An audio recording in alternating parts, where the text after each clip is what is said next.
अस्सलाम वालेकुम everyone, welcome to अलिफ ऑनलाइन एकेडमी। क्लास 7 की हिस्ट्री में एक चैप्टर है यूरोप्स एनलाइटमेंट एंड रिवॉल्यूशन। इसको आज हम डिस्कस करेंगे। तो सबसे पहले ये जानना ज़रूरी है कि ये एनलाइटमेंट जो है वो नीडेड क्यों थी, इसका बैकग्राउंड क्या है। कि before the enlightenment Kings and churches had all the power. जो किंग थे, जो चर्च थे, जो उनकी रिलीजियस प्लेसेस थी, उनके पास सारा जो है वो पावर था। And people were not allowed to question rules, beliefs और साइंस। और लोगों को जो है वो अलाउ ही नहीं था कि वो जो उनके बिलीफ्स थे, उनके जो रूल्स थे, उनको क्वेश्चन कर सकें और साइंस की जो है वो बात कर सकें। And the most ideas were based on tradition, religion और फेयर नॉट रीज़न। और उनके बहुत सारे जो आइडियाज़ थे वो ट्रेडिशन पे, रिलीजन पे या फेयर पे जो है बेस्ड थे, रीज़न पे या साइंस पे बेस्ड नहीं थे। And ordinary people had no rights और वॉइस इन देयर डिसीजन। तो लोगों को, जो लोग आम लोग थे, उनको जो है वो कोई राइट्स नहीं मिलते थे। एंड डिसीजन मेकिंग में भी उनका कोई भी पार्ट नहीं था। The enlightenment begin because thinkers wanted freedom, knowledge and progress. तो एनलाइटमेंट स्टार्ट इस वजह से हुई कि लोगों ने कहा कि हमें जो है वो आज़ादी चाहिए, हमें जो है नॉलेज चाहिए, हमें जो है वो प्रोग्रेस चाहिए। So they believe that world could be improved through education, logic and truth. की दुनिया जो है वो इस तरह से इम्प्रूव हो सकती है अगर हम सवाल नहीं करेंगे, अगर हम पूछेंगे नहीं, अगर हम साइंस की तरफ नहीं आएंगे और जो चीज़ें हमें सालों से बताई जा रही हैं उन्हीं पे जो है ब्लाइंड बिलीफ करेंगे तो हम आगे नहीं बढ़ सकेंगे। तो ये एक बैकग्राउंड था। अब enlightenment what was age of enlightenment. Enlightenment की एज क्या थी?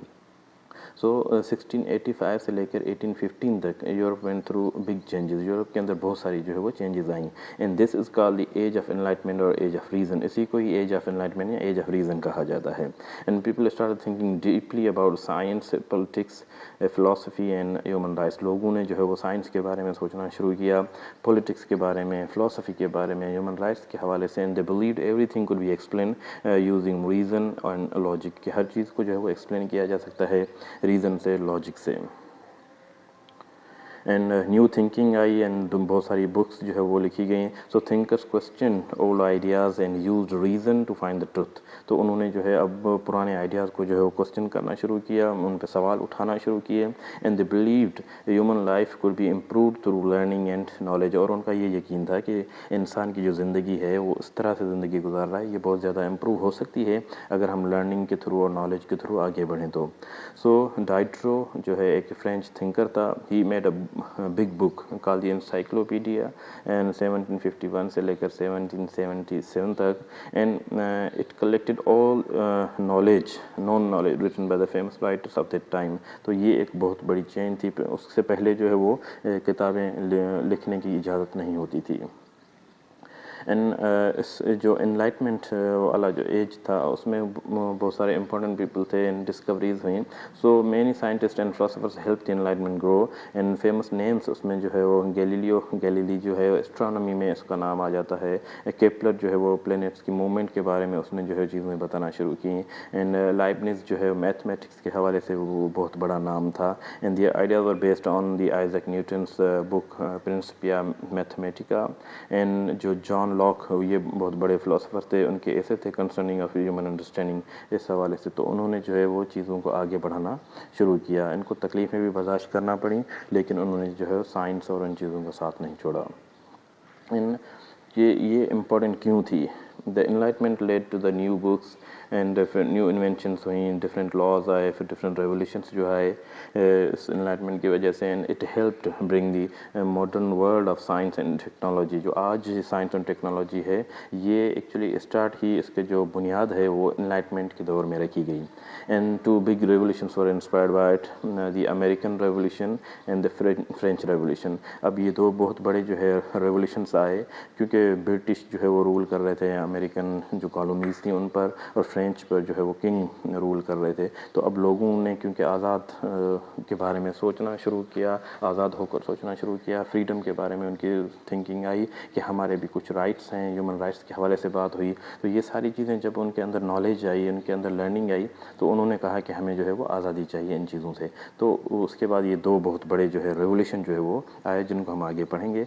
इन एक जर्मन फ़िलासफ़र था इमैनुअल कांट, कि उसने कहा, उसका जो एक स्लोगन था, it was a dare to know and have courage to use your own reason. कि उसने कहा कि आप हिम्मत करो जानने की, क्योंकि اس ٹائم پہ جو ہے یہ تھا کہ نالج پر لرننگ پر جو ہے وہ پابندی تھی، اور پرانے آئیڈیاز جو ہے کہا گیا کہ انہی کو ان بلیف جو ہے آپ نے رکھنا ہے. لیکن اس جرمن فلاسفر نے کہا کہ آپ کو ہمت کرنی پڑے گی ان چیزوں کو سوال کرنے میں. جو چیزیں آپ کو بتائی جا رہی ہیں ان پہ بلائنڈ بلیف نہ کرتے ہوئے اگر آپ سوال کرو گے، اگر آپ چیزوں کو پوچھنا شروع کرو گے کہ یہ کس طرح سے کام کرتی ہیں یا یہ چیزیں کیسے ہیں، یہ بلیف کس طرح سے ہے، یہ ہم نہیں مانتے، تو اس کے لیے بہت زیادہ ہمت چاہیے. تو جیسے ہی انسان جو ہے وہ چیزوں کا سوال کرنا شروع کرتا ہے، ڈیئر ٹو نو، اس کے لیے بہت ہمت چاہیے. تو اس کا جو ذہن ہے اس میں شعور آتا ہے، اس میں انلائٹمنٹ آتی ہے، اس میں جو ہے نئی چیزیں سیکھنے کا جو ہے وہ جذبہ آتا ہے. تو dare to know and have courage to use your own reason, یہ ہر انسان کو اس زمانے میں بھی اور آج کے دور میں بھی جو ہے انسان کو آگے بڑھانے میں بہت ہیلپ کرتا ہے. سو جو یہ ایک انٹروڈکشن تھا ایج آف انلائٹمنٹ کا کہ کس طرح سے آئی. اب جو ہے ایک امریکن ریولیوشن، اس کے بارے میں بات کر لیتے ہیں کہ 1775 سے لے کر 1783 تک یہ 13 برٹش کالونیز تھیں in North America, fought for independence. اب ان کے اندر جو ہے وہ انلائٹمنٹ کے آئیڈیاز آ چکے تھے لوگوں کے اندر، تو انہوں نے جو ہے جنگ کرنا شروع کی انڈیپینڈنس کے لیے. The colonies did not like the British government controlling them after many years of freedom. کچھ عرصہ جو ہے برٹش نے ان کو فریڈم دی ہوئی تھی، لیکن اب جو ہے برٹش نے جیسے کنٹرول کرنا شروع کیا، ٹیکسز لگانا شروع کیے، تو انہوں نے کہا کہ ہمیں یہ رول پسند نہیں ہے. And at first it was a civil war with in the British empire. اب جو ہے برٹش امپائر بہت بڑی امپائر تھی، تو اس کے اندر جو ہے لوگ لڑنے لگے، تو یہ کہا گیا کہ یہ ایک سول وار ہے جو ہے برٹش امپائر کے اندر چل رہی ہے. لیکن پھر یہ برٹش جو کالونیز تھیں 13 کالونیز، انہوں نے جو ہے وہ آزادی مانگنا شروع کر دی. سو کس طرح سے ہوا کہ 1778 میں France join war to help the American colonies. France نے جو ہے وہ امریکن کالونیز کو ہیلپ کرنے کے لیے جو ہے اس وار کو جوائن کیا. اینڈ 1779 میں جو ہے Spain also join and Netherlands supported by giving money and official recognition. And these countries help by blocking British ships. جو چیزیں لے کر آ رہی تھیں ان کو انہوں نے روکنا شروع کر دیا. And then in 1781 the British army finally surrender. British army نے سرنڈر کر دیا. And 1783 both sides signed a peace treaty in Paris, and Britain officially accepted that the 13 colonies were now the independent United States of America. تو اس کے بعد جو ہے یہ U S A, United States of America جو ہے یہ بنا. اینڈ اس کا پہلا جو ہے president George Washington, the leader during the war, became the first president of the new country. تو اس طرح سے جو ہے یہ امریکن جو ہے اسٹیٹس بنی اور امریکہ جو ہے وہ آزاد ہوا. Thank you so much.